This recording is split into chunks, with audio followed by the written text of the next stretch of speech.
Hola, muy buenos días, bienvenido a un café con Dios para despertar. Hoy estamos leyendo Números 17, verso 11 y capítulo 18. Esta mañana estuve estudiando, bueno, es un tema que ya habíamos estudiado bastante antes y que en otras ocasiones por necesidad nos habíamos saltado porque pues es un tema que da para mucha controversia. Siempre que la palabra de Dios nos enseña algo con respecto a nuestra manera de vivir y sobre todo con respecto a algo que normalmente no hacemos de esta manera, se presta para muchas controversias, para muchas diferencias de opinión. Entonces, vamos a tratar de abstenernos lo más posible de comentar una opinión y simplemente ver lo que está escrito y que Dios nos ayude. Dice Números 17:11, Moisés y Aarón están aquí después de la rebelión de Coré, después de que Dios mostró su respaldo y después de que hubo un juicio para ciertas personas dentro del pueblo.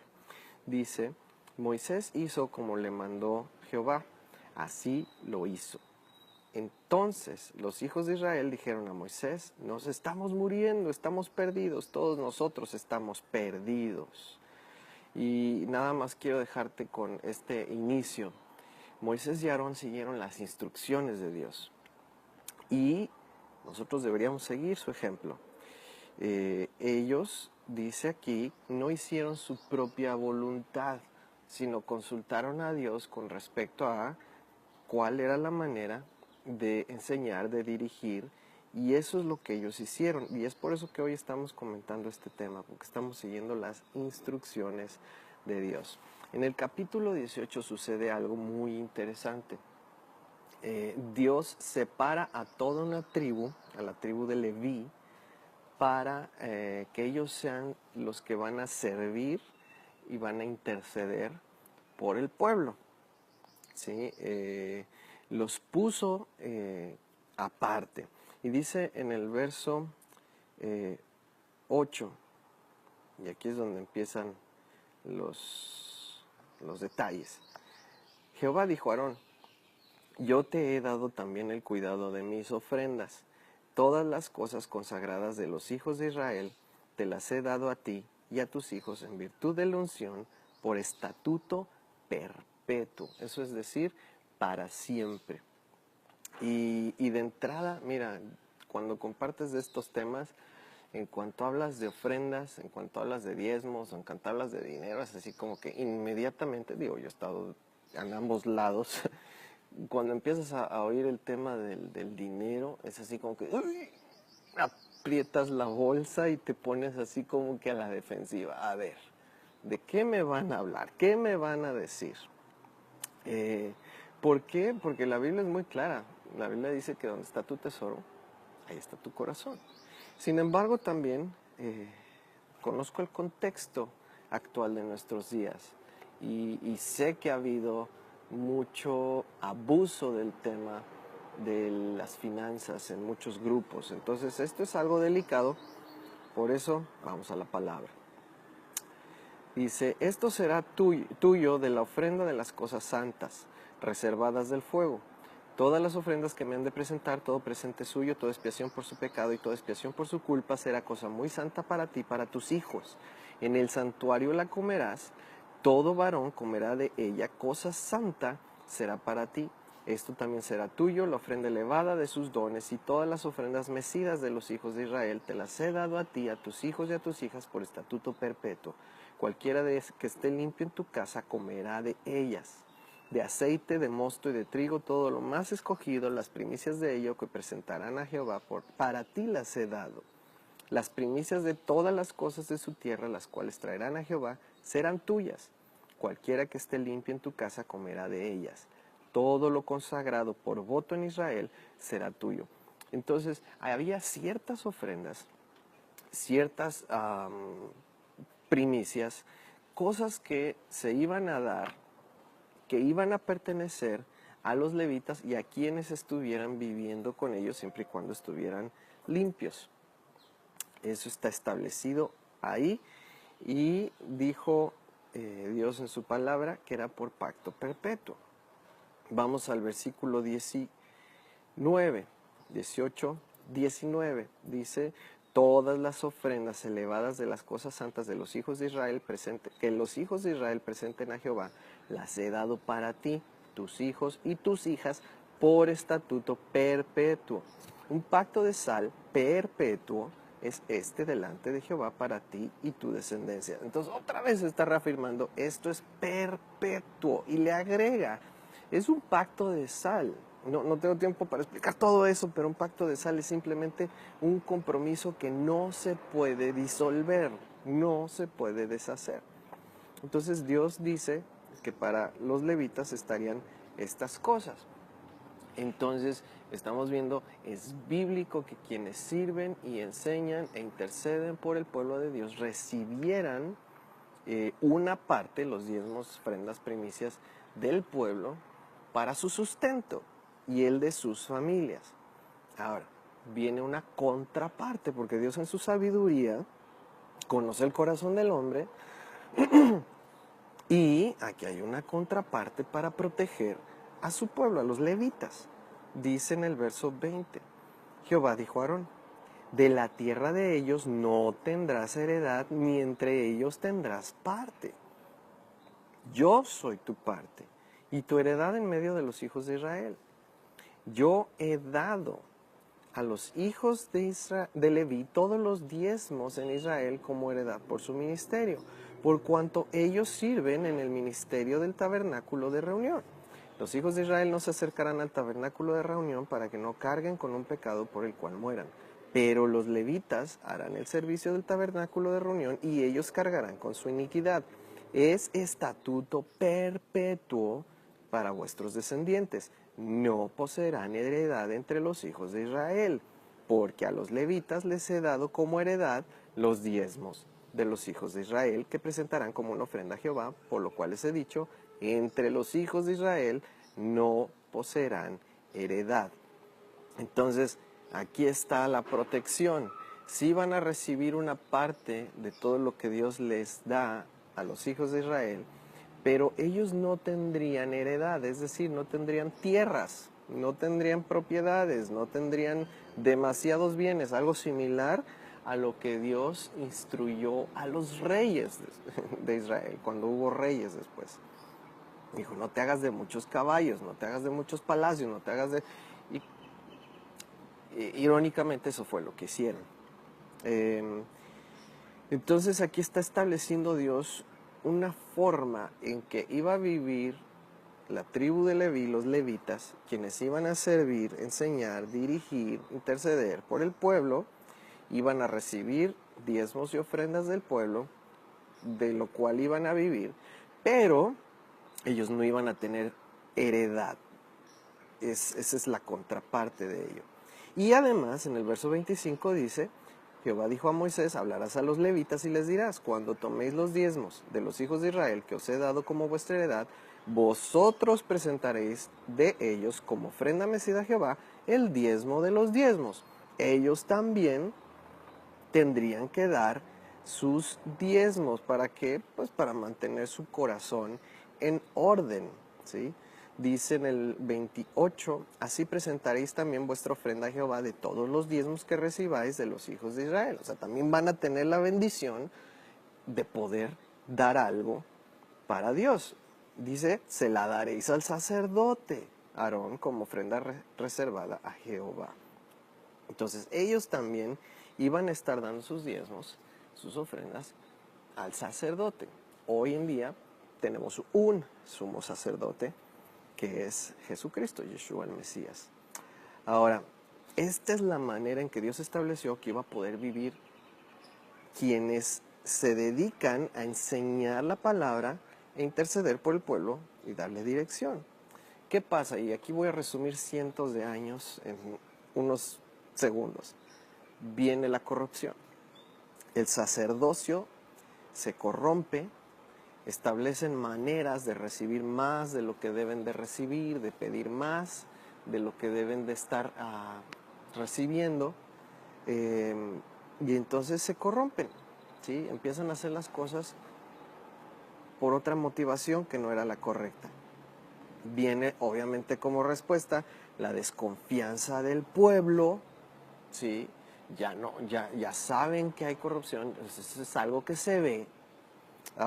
Y mira, esto es un espejo también de mucho de lo que sucede en nuestros días hoy. La gente ya sabe que, ¿cuántos dichos hay, no? Caras vemos, corazones no sabemos, y cosas así por el estilo, porque en realidad hay corrupción en el corazón, y entonces se abusa de las reglas, de las leyes establecidas por Dios, y entonces cientos de años después llegamos a Malaquías, donde vemos que ya no hay sacerdocio por falta de recursos, porque el pueblo probablemente ya no confía, ya no da para el sacerdocio porque ve la corrupción, y entonces, a final de cuentas, quien pierde es el pueblo, quien pierde en este sentido es Dios. ¿Por qué? Porque ya no hay enseñanza de la palabra, y el pueblo hace lo que bien le parece y se aparta de Dios y trae el castigo sobre ellos. Mi pueblo perece por falta de conocimiento. ¿Conocimiento de qué? De sus instrucciones. Y eso fue lo que sucedió, y eso es lo que hay en Malaquías 3, que es un verso muy usado en este tema, Malaquías 3, pero este es el contexto. Dice el verso 6, porque yo, Jehová, no cambio, acuérdate, pacto perpetuo, pacto de sal. Por esto, hijos de Jacob, no habéis sido consumidos. Desde los días de vuestros padres os apartáis de mis leyes y no las guardáis. Volveos a mí, y yo me volveré a vosotros, ha dicho Jehová de los ejércitos. Pero vosotros decís, ¿en qué hemos de volvernos? ¿Robará el hombre a Dios? Pues vosotros me habéis robado. Y aún preguntáis, ¿en qué te hemos robado? En vuestros diezmos y ofrendas. Y luego viene una maldición, y Dios les dice, traigan los diezmos al alfolí, y hay alimento en mi casa. Y termina con una promesa de bendición si uno hace eso. Ahora, es muy importante aquí el término alimento. En otras partes en la palabra dice, teniendo abrigo y sustento, que estén conformes. Y eso nos habla de cómo debe de ser el corazón de alguien que sirve a Dios, ¿sí? Alimento y sustento. Eso es lo único que una persona debe de estar procurando cuando está sirviendo a Dios. Que no me falte a mí, que no le falte a mi casa. Lo necesario, y a veces es tan difícil distinguir qué es lo necesario de lo que es simplemente los deseos de la carne. Pero eso es lo que Dios estableció. Ahora, ¿esa es la realidad hoy? No. Estamos más bien como en Malaquías, por lo mismo que se ha venido dando en estos días. Se ve corrupción, se ve malversación de fondos, se ve fraude, se ven cosas así.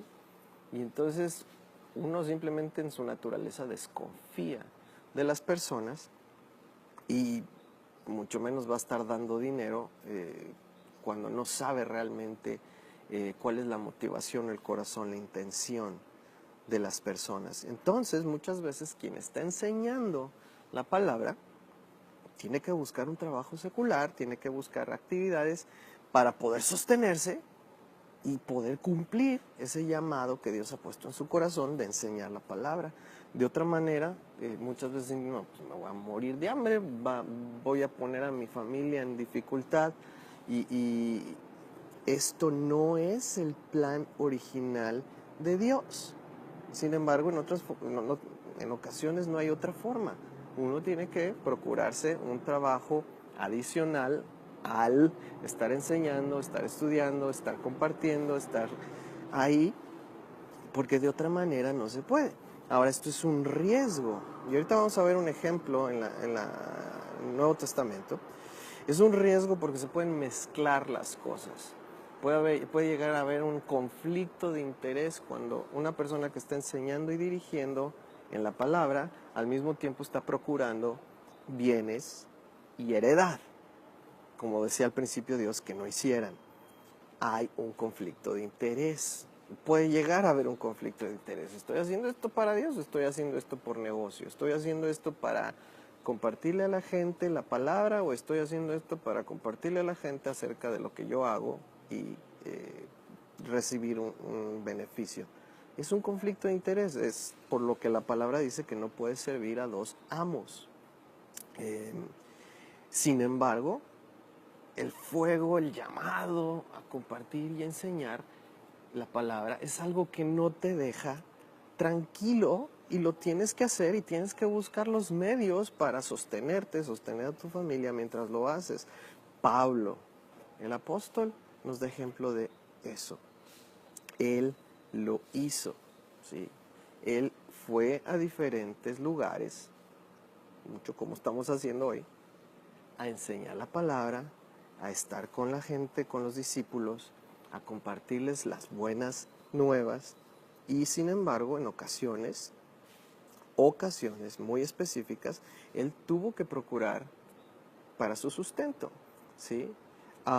Lo vemos con los discípulos. Los discípulos eran pescadores, tenían un oficio. Sin embargo, la palabra es bien clara. Mateo 4:20 es un ejemplo. Ellos entonces, dejando al instante las redes, le siguieron. Dejaron su oficio una vez que decidieron seguir a Dios. En el verso 22 dice, y ellos dejando al instante la barca y a su padre, le siguieron. Marcos 1:18 dice, y dejando luego sus redes, le siguieron. O sea, dejaban esa ocupación para dedicarse a seguir al maestro y enseñar. Cuando Yeshua se va, es que entonces Pedro, Juan 21:3 dice, Simón Pedro les dijo, voy a pescar. Y ellos le dijeron, nosotros vamos también contigo. En otras palabras, cuando vieron que se fue el maestro y que ya no había nada, dijeron, bueno, pues me regreso a trabajar. Y sin embargo, ¿qué pasó? No pescaron nada. Entonces fue que Jesús se les vuelve a aparecer y les dice, esto está en Juan 21, en el verso 22, Jesús le dijo, si quiero que él quede hasta que yo venga, quédate, sígueme tú. Lucas 9:62, y Jesús le dijo, ninguno que poniendo su mano en el arado mira hacia atrás es apto para el reino de Dios. Más adelante en el capítulo 10:7 dice, posad en aquella misma casa comiendo y bebiendo lo que os den, porque el obrero es digno de su salario. Acuérdate, el Señor está nada más explicando y dándole la correcta interpretación a lo que ya fue hablado, no lo está cambiando. Es digno de su salario, no os paséis de casa en casa, en cualquier ciudad donde entréis y os reciban, comed lo que os pongan delante. Eso no suena como un empresario, eso no suena como alguien que está haciendo negocios, eso suena como lo que Dios quería que hicieran. Una persona que está enseñando la palabra y está viviendo de lo que el pueblo provee y suple. Hechos 6:2 dice, entonces los 12 convocaron a la multitud de los discípulos y dijeron, no es justo que nosotros dejemos la palabra de Dios para servir las mesas. Ok, vamos con el ejemplo de Pablo. Pablo sabemos que era de un oficio, él hacía tiendas, que de acuerdo al contexto y la interpretación pueden haber sido talits o otras cosas, pero bueno, tenía un oficio. Sin embargo, puedes ver aquí en Hechos 18:5, y cuando Silas y Timoteo vinieron de Macedonia, Pablo estaba entregado por entero a la predicación de la palabra. En otra ocasión, en Corinto, Pablo decidió trabajar, tener un oficio, mientras enseñaba la palabra.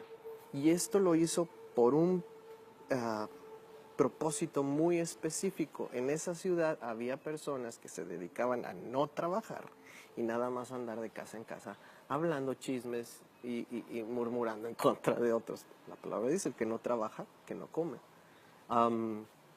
Y sin embargo ahí Pablo dice, trabajó y se sostuvo a sí mismo, recibía de otros lugares para poder compartirle a los corintios, ¿sí?